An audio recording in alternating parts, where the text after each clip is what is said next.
Rev it up and welcome to Cars Yeah, show number 1174. Determination, but not momentary determination. It's determination that lasts over a period of time. This is Cars Yeah, where you'll enjoy interviews with inspiring automotive enthusiasts.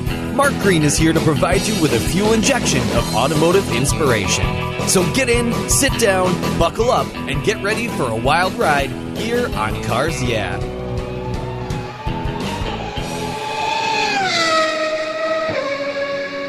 Hello, automotive enthusiasts. I'm revved up and so excited to introduce today's very special guest, Chris Rhoad. Hey, Chris, are you buckled up and ready for a fun ride? Locked and loaded, sir. Let's go. All right. Very cool. Chris Rhoad is the founder and creative director at Studio Rhoad, a design and branding agency in Knoxville, Tennessee. He and his team create comprehensive e-commerce websites, digital platforms, brand identity systems, user experience design, and media across multiple touchpoints for the automotive marketplace. They work with industry leaders, including Tequila Patron, Honda Performance Development, Toyota Racing, Bristol Motor Speedway, and drivers including IndyCar champ Joseph Newgarden and NHRA Top Fuel driver Alexis DeJoria. Chris, I have told our listeners just a little bit about you. Would you take a brief moment, share a little more about your business and a very obvious passion for automobiles? Absolutely, Mark. It started initially in 2001, and at the time I was at the Art Institute of Atlanta. Come 2008, I started to do some moonlighting, and during that time, Twitter was all the rage.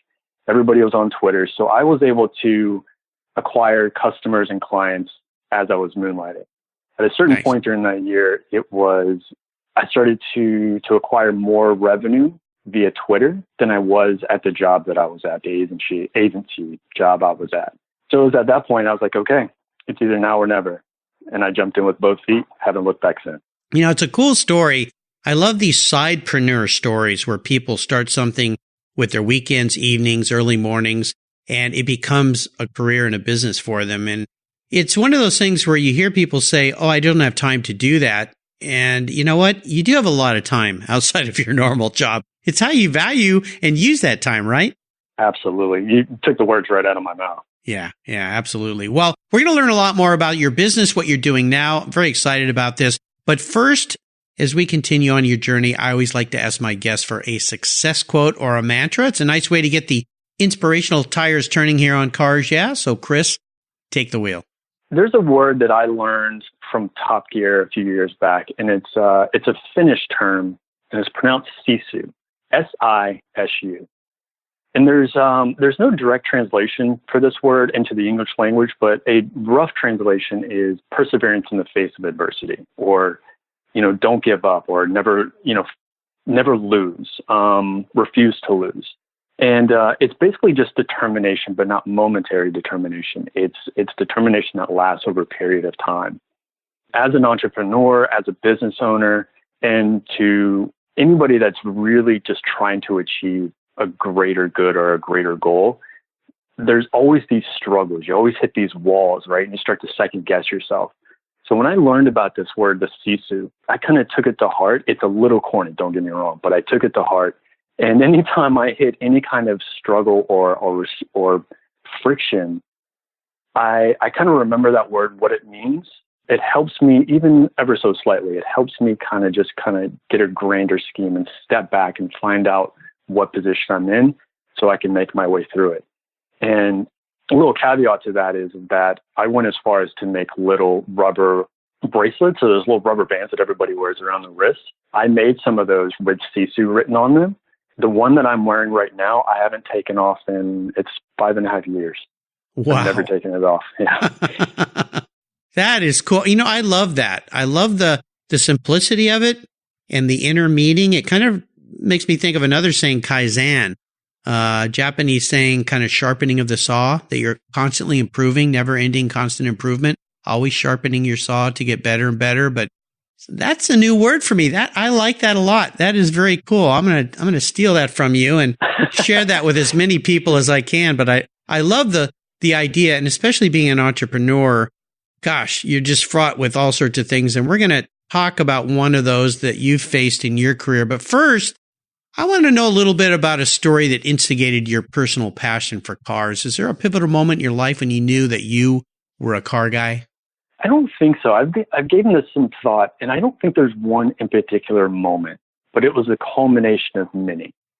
I think anybody that's listening to this, I think we all have that experience, or most of it's where we had a moment with our dad working on cars, that type of thing, right? So I had that same experience. My granddad had all these cool cars.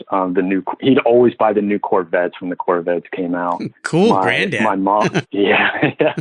And matter of fact, a small caveat to that was we would just drive down the street and the radio would be on, and the faster we went, the volume on the radio went up. Oh yeah. So yeah. And back then that was mind blowing to me, right? So yeah. And then my mom and my uncle were massive NASCAR Richard Petty fans. Still are to this day. The culmination of all of these elements just kind of subconsciously sent me down this route into the automotive world. That's very cool. I love it. Yeah, those old volume control by throttle. That was back in the day. Now, of course, cars have gotten so fancy. I mean, somebody will call you and your radio will go down to silent so you can answer the phone with your voice. I mean, all this stuff we take for granted now that back in those days, that was some tricky stuff. So right. Yeah, exactly. That's pretty cool. Well, I alluded to this a short moment ago, but now we're going to talk a little bit about a big challenge or a big failure that you faced. And I like this question, and I try to kind of push people a little bit to actually take us to a situation, talk about it in depth, because these situations teach us really valuable lessons. Even if we fall, at least we hope we fall forwards or a little bit further ahead down the road when we get ourselves up and dust ourselves off. But walk us through one of those situations for you that had some meaning and some learning lessons in them. There was two of them, one personal, one business. Mm-hmm. Personal one, I was at the Art Institute of Atlanta at the time. That school is obnoxiously expensive. And I was working at a gym, and I was living with my uncle. And long story short, I ended up homeless for about 3 weeks, and I was living out of the gym that I was working in. So I would go to school, and I would leave school and then go to a buddy's house that was nearby. I'd do homework and that type of thing. And then I'd go to work. When the gym closed, I would hang out in the parking lot. And when the gym closed, I would go in. I had a key to the gym, of course. I would go into the gym and I would sleep on the couch. And then the gym opened at 4 a.m. So I had to be out of the gym by 4 a.m.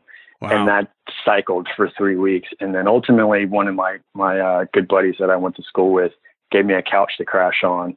Mm-hmm. And he was all into cars and everything, which kind of culminated to where I'm at now. Yeah. And then met my best friend, and it just snowballed. So yeah, when you hit that was rock bottom for me. When you hit rock bottom, there's only one way to go up, and that's where I went. So that's the personal one. The business one is my biggest struggle has been people, and by that I mean finding the right people.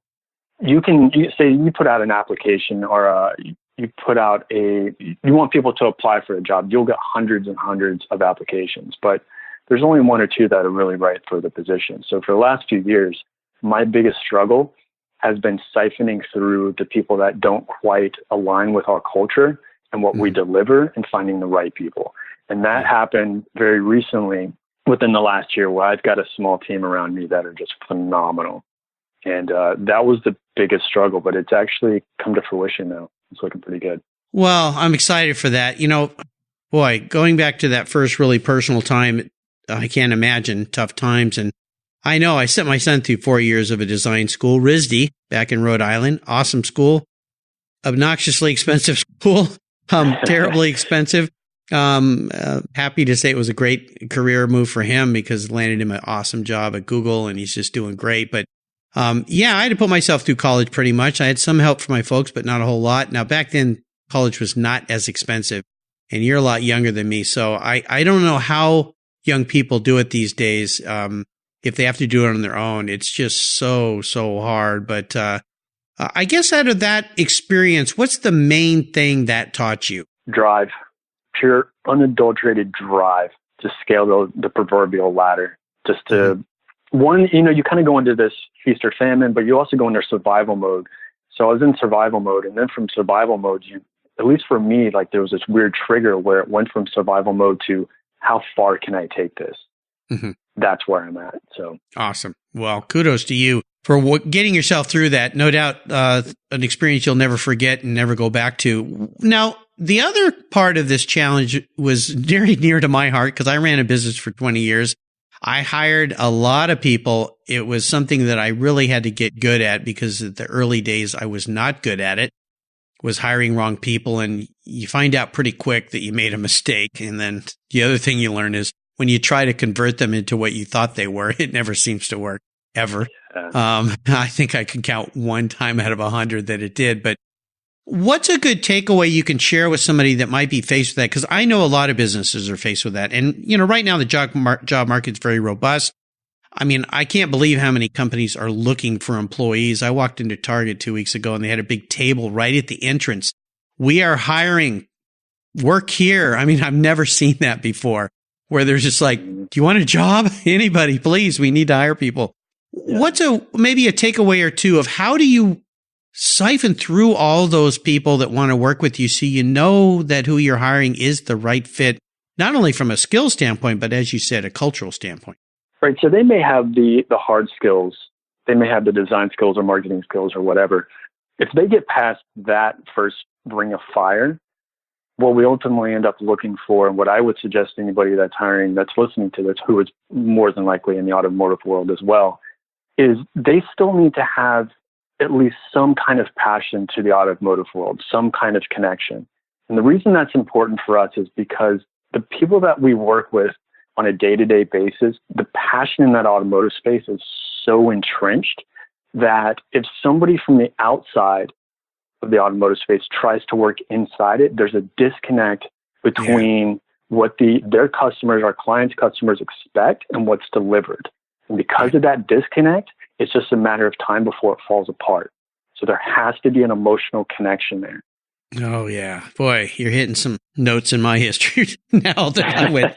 Yeah, I remember. Oh, yeah. Okay. Yep. Sure. I've had those arguments with people and, well, they can do this task really well. Yeah, but they don't understand the automotive culture. They don't know to Ford from a Chevy. I mean, you can't fake it to a car person. You just can't do it. Definitely not. So you great. End up on YouTube. Yeah, probably so. Or somewhere. I don't know where that might be, but great advice. I really appreciate you sharing that with us. Let's shift gears and talk about a big career aha moment, a time when the headlights kind of steered you down a new path that led you to some success. It might be a bit of a recap, but it was the Twitter thing from 2008. Again, I was moonlighting at the time. I was working at a local Knoxville agency, and I started just to make more money moonlighting, making money off of Twitter, going out there and finding work from Twitter. Coming home, working from 6 p.m. to 2 a.m. And during that small period of time, I just, once I crossed that line, I was like, okay, there's obviously something here. There's a level of supply and demand. The demand is high, so let me give them the supply, and then that was it. Yeah, I just awesome. put the 2 weeks in at the agency, and that was, and like then never look back in the rearview mirror.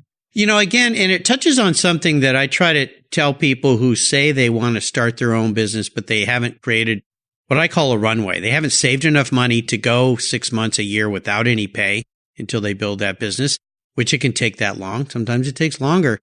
And if you haven't, then you've got to do it on the side like you've done it. And you just said something. I mean, you come home at 6 o'clock and then you go back to work again until 2 a.m. And you just do that every day, 5 days a week. You work all weekend. You don't go out and party. You don't go spend money. You save, you build, and you can get there, right? You're an example of that.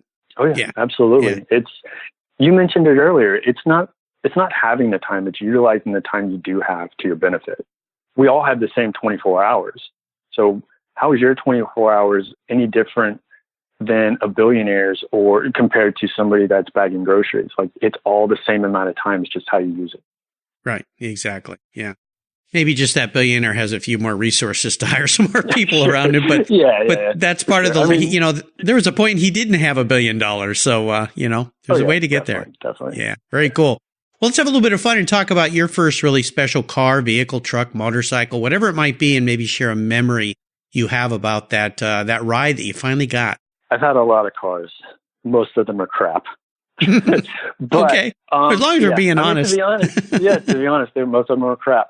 The one that stands out to me, and I still have it, I bought it in, I think it was 2008, 2009-ish, give or take. That's when I was making some pretty good money, and I bought a 1986 Toyota Corolla GTS hatch. This is better known. Yeah, this is better known as the AE86 Hachiroku from drifting and all. So now it's got a cult following.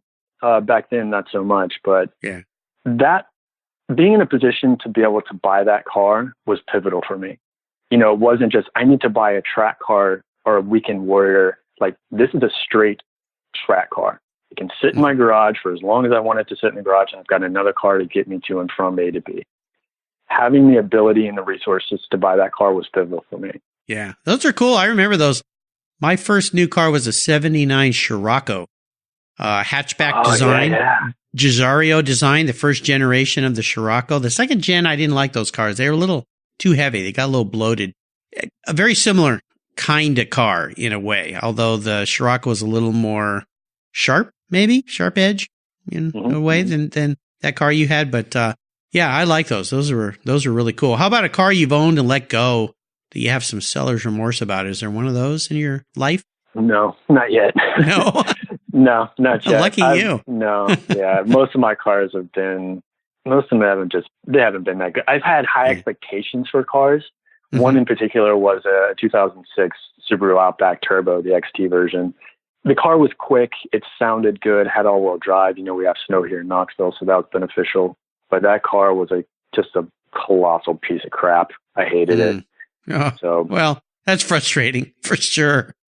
Well, we won't go down that road again. Well, I would love for you to share what has you excited and fired up about Studio Rhoad, your company these days. We're towards the end of the year here. We got about another month left, and then it's going to be 2019. Where is my life going? The white stripes are getting faster and faster. So what has you excited these days about Studio Rhoad? It's, we have PRI coming up in the next couple of weeks, right? So that's fun. Can't wait to go there and freeze our butts off. So that'll be good. and then I haven't mentioned this to you, Mark, but we actually kicked off our own podcast last week. All right. And congratulations. That's awesome. Yeah. Very excited about that. It's, that's a podcast where we're just bringing in automotive marketing professionals and just talking about their experiences and stories and stuff so other people can learn from it. Very cool. We kicked that off last week. What is that called? What do you call your podcast? On the Road, RHOAD. There you go. I like that. I did. Yeah, the girlfriend thought of that one. I thought it was pretty clever. Yeah, I like it. Yeah. Hire her. Yeah, I did. Well, there you go. So those are the two things I'm pretty excited about. I love going to PRI. PRI is a lot of fun. We get to see old friends and clients and stuff that we typically don't get to see face-to-face throughout the year. So tell our listeners a little bit about what PRI is, because I know I talked at length about SEMA. I went, last month to SEMA. It's my 30th year. But tell our listeners a little bit about PRI. In a nutshell, PRI is kind of like SEMA, but you have to cut it to a third. And then the clientele that is there is strictly racing oriented. These are teams and drivers. I mean, there's some businesses there that supply parts and services for those teams and drivers. But that's it in a nutshell. It's 3 days long. If you do go to the show, go on days 1 and 2. 3 is kind of, if you need to talk to anybody, let me rephrase that. If you need to talk to anybody of importance, day 3 is kind of a bust, but it's really good. More people show up on the third day. It's just a really, really cool show. There's a lot of cool parts there, a lot of cool cars, a lot of cool people. That's probably the best part, is just going out and hanging out with the people. There's a lot more sim racing rigs that are showing up to the show now. So you can go there and get your feet wet into a sim rig. That's a lot of fun. Very cool. Very cool. Yeah, that's it. Performance Racing Industry, right? Is that what PRI stands for? Correct. Yes. Yeah. Very cool. I've been to that show a few times. Not nearly as many times as SEMA, because of my old career path. SEMA was the place to go to look for cool products and so forth. But the PRI trade show is what we'd like to call the epicenter of new racing technology. Just to give the listeners, there's 1,100 exhibiting companies, over 3,300 booths, huge number of racing products, buyers from all 50 states and 70 countries around the world. I mean, it's pretty big, phenomenal show, and you can go. It's actually taking place December 6th through the 8th this year in Indianapolis, Indiana. That's a racing city that everybody knows about. So, yeah, if you haven't checked that show out, you should check it out. We'll put a link on the show notes page here for Chris. Very cool. I'm excited and I can't wait to listen to your new podcast too. Welcome to the world of podcasting. Very cool. Thank you. Appreciate it. Fun stuff. Fun stuff. Well, here's a very introspective question for Chris. If you woke up tomorrow and you were manifested into a vehicle sitting in your garage, what would Chris be and why? It's really hard to subjectively view yourself from the inside. So I asked people about this. The answer that they gave me was an S2000, Honda S2000. Oh, okay. Cool. Cool car. I wasn't expecting an S2000. You would think it'd be like a Lamborghini Gallardo or a Huracan or something, but no. We'll go with the S2000. And so I asked them why, right? Yeah. And the reason they gave me is because it's when the S2000 was first announced or at least manifested, there was kind of low expectations as to what this car was going to be, and that translates to back into my high school days. People kind of looked down on me and my abilities at the time, and then the public just didn't really see a whole lot of value in the S2000 at first when it first came out. But now that it's had time to develop, it's one of the best investments that you can make. It handles well. There's enough power. It's a lot of fun. It looks good. It's aged well, all the above. So that's not my words. That's their words, but they said the S2000. Interesting. Well, I like the fact that you went there and talked to folks about this because it kind of gives a whole different viewpoint than people just thinking only of themselves. And I've gotten a lot of very interesting answers to that question as well from people. A very wide variety of questions. Sometimes they kind of blow me away like, whoa, that was interesting. Never thought we'd go down that path. But yeah, that's why I love it. Harold Cleworth, who is a automotive artist, one of my much early guests, I think within the first 100 guests here on the show, with you being 1,174. That was a lot of shows ago. But he gave me the idea for this question, which I thought was rather interesting. And he said he was a combination, since he is somewhat of an expatriate from Great Britain over to here, that he was the front of I believe it was an Austin Healey and the back of a Cadillac Biarritz. Sounds like a Frankenstein, but, but I thought it was a clever answer. So, yeah, that's amazing. He's a creative guy for sure. Very nice. Well, Chris, up next is the last lap. But before we put the pedal to the metal, let's say thank you to today's Cars Yeah sponsors. What's the worst thing for your car's interior? No, it's not that milkshake the kid spilled in the back seat. It's the sun.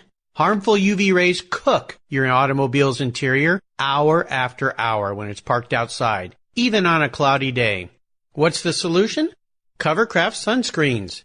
They protect your dash, seats, and interior finishes from those damaging UV rays while keeping the interior temperature tolerable, even on the hottest summer days. No more painfully sizzling seats and steering wheels for you. They unfold quickly and easily install, stay where you put them, and are custom patterned for an exact fit. The foam core acts as a cooling insulator, and you can get yours in different colors and finishes. And they even fold up easily and store under your seat or on the floor. I've used Covercraft sunscreens for years, and they are a fast and easy solution that protect my beloved cars when they're not in the garage. Learn more and order yours at Covercraft.com. Want to protect your entire vehicle? Get a car cover from Covercraft. They have those too. That's Covercraft.com, and tell them Mark sent you. What's every automotive enthusiast's dream? To design and build that perfect garage. My friends at Metron Garage are a group of creative talents who've combined their passion for cars with their careers in architecture. Their service includes unique garage design and state-of-the-art fabrication. They will create the coolest custom garage for you and your vehicles. Metron Garage's system features fully engineered commercial-grade material and structural framing that's stronger than traditional construction. Their designs are pre-engineered to meet your building codes for fast, bolt-together construction. With over 25 years of experience, you'll see a 3D rendering to visualize your custom garage, and the final structure will fulfill all your storage needs. Contact Metron Garage today and begin realizing your dream garage. Go to metrongarage.com. That's metrongarage.com. Garage is built for discerning enthusiasts. Where it's not just a garage, it's where your dream garage comes true. All right, Chris, we are back and we're entering the last lap. You've been around enough races to know what that means. The white flag's out. Time to put our foot into it. I'm going to fire off a series of questions and ask you to give our listeners some very quick blips of the throttle answers. So here we go. What's the best automotive advice you've ever received? Oh, automotive advice? Yeah. If you can't do it right, let somebody else do it. Yes, absolutely. Where were you? So many times I tried to do stuff on my car and ended up breaking things. Would you share one of your personal habits you believe has contributed to your many successes? Utilizing the time that I have and just pure determination. It's there you go. Yeah. Just keep fighting every day. Goes back to that great story you shared early on in our talk. Now, how about a resource? There are awesome resources for all of us out there these days. Is there one that you really are fond of? I can itemize this, but I don't need to. We live in the age of Google. That's the only one you need to know. My son is smiling, Chris. He works for Google. He landed a great job after 4 years at RISD working for Google, and really proud of Blake. He just got promoted. He's moving into a new area at Google, which is very cool. Loves working there. In fact, I just sent him a story today about the 10 best traits that a manager can have. It's a study, a 10-year study. Could it be 10 years that Google's been around? They did this long-term study about what the best managers have as attributes, and they use that as training for their managers. And I sent it to my son. He said, "Oh, I've already seen this, Dad. I work here, So, yeah, awesome. Very, very cool stuff. I may even do a blog about that. Now, if I could arrange for you to have a drink with anyone in the automotive industry, living or deceased, who would that be? Ayrton Senna. Oh, my favorite. Yeah, what is it about Senna that you like so much? He's got that Muhammad Ali presence to him, right? Yeah. There's a level of arrogance where it's just straight up arrogance, but there's a level of arrogance where you can back it up, and there's few people in the world that can do that. Muhammad Ali is one of them, and Ayrton Senna was the other. Yeah, I like him so much. I actually have one of his quotes on the back of my business card. That quote is, "The past is just data. I only see the future." Yeah. And I love that quote because it is so strong in the fact that you don't dwell on things in the past. You focus on the forward future. And that's so attributable to a race car driver, but also to business owners, people in general, is if you live in the past, you're never going to get to the future. So just use that data point. I actually have, I've got a poster that I made of Ayrton up on my wall with a quote on it as well. And it says, "I have no idols. I admire work, dedication, and competence." Yeah, that's another good one. Ah, great. Love him. Yeah. Boy, he was a great guy to watch race. Now, how about a book? Is there a book you'd like to share with our listeners that you enjoyed? Anything by Seth Godin. Yeah, I love Seth too. He's great. Mm-hmm. Absolutely great. Yeah, I get his blog every Godfather. Day. Yeah. His blog is great. His books are great. They're considering him the godfather of marketing. He's so leaps and bounds ahead of everybody else. His brain is incredible. Yeah, very interesting guy. You'll have to get him on your new podcast. That would be cool. Oh, yeah.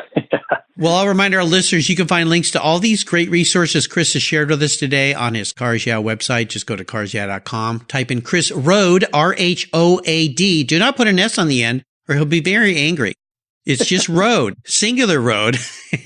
That's a little inside joke from a pre-show chat that we had. Chris Rhoad, and his page will pop right up on the Cars Yeah website, and you can follow all these cool links. All right, Chris, we are up to the checkered flag, and this last question can be a bit of a doozy. Today, I'm going to buy you a non-crappy car. I'm going to buy you any collector car on the planet. But there's a couple rules to this game, and they are, this is the only collector car you can have in your garage. You can have a daily driver. I don't care about that. You have to drive it. You can't let it sit. Garage queens don't work here at Cars Yeah. And you can't sell it to buy a bunch of other cars with. That little trick is off the tables. It's kind of like that.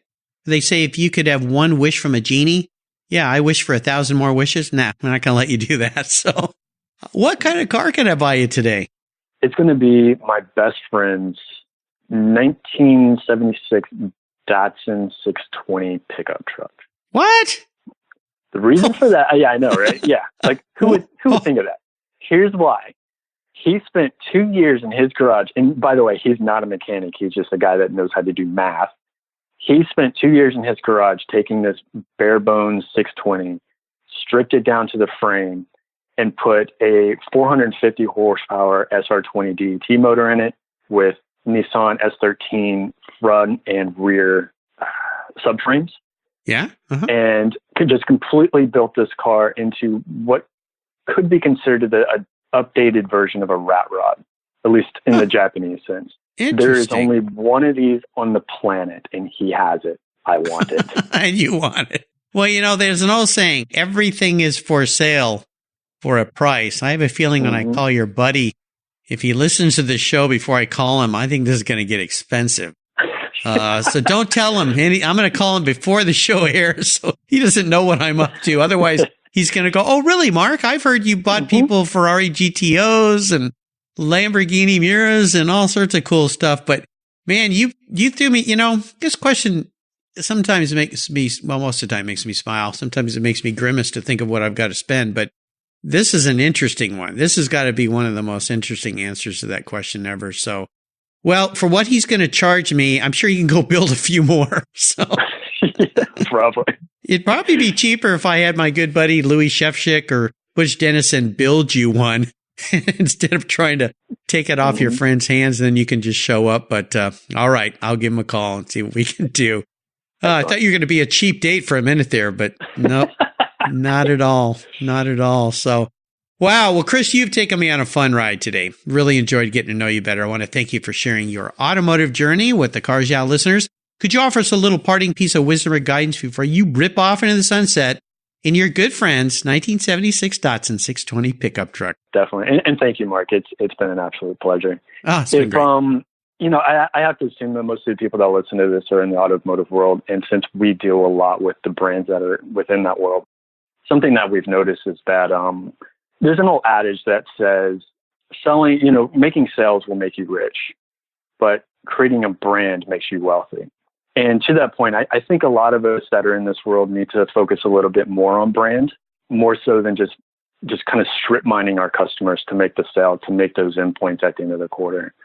And to give you an example of that, a real quick example is if Nike was to create a hotel, we all have a general idea of what it would look and feel like, right? The experience is kind of infused in our brain based off of Nike's brand. But if Hyatt was to create sneakers or tennis shoes, no, that doesn't work. Yeah. The reason for that is because Hyatt doesn't have a brand; they have a logo. So, and the reason that's important is because we in our world we're obsessed with tactics and the platforms that we communicate and market on. The world that we live in now moves so quickly that those platforms will go away. It's just a matter of time. So, without a brand to fall back on, you're reliant on the platforms that you work on. Perfect.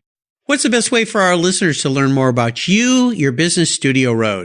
We're active on 2 platforms. Instagram is probably the primary. And then, of course, StudioRhoad.com. There's a little bit of information there. There's a couple of case studies, the work that we've done. Instagram's probably the best. I'm on there. I'm not going to admit how much time I spend on that platform, but that's where I'm at. So it's better than email. I'd rather you hit me up on Instagram than email. So that's where we're at. There you go. Well, listeners, I'll make sure you can find links to everything, including Chris's Instagram account on his Cars Yeah show notes page. Just go to carsyeah.com, type in Chris Rhoad. Again, that's RHOAD, his company Studio Rhoad, and you will find all the links right there so you can follow what he is up to. Chris, thanks for being so generous today with your time, your expertise, and for sharing your wonderful experiences with our listeners. Until you and I talk again, I'll see you down the road.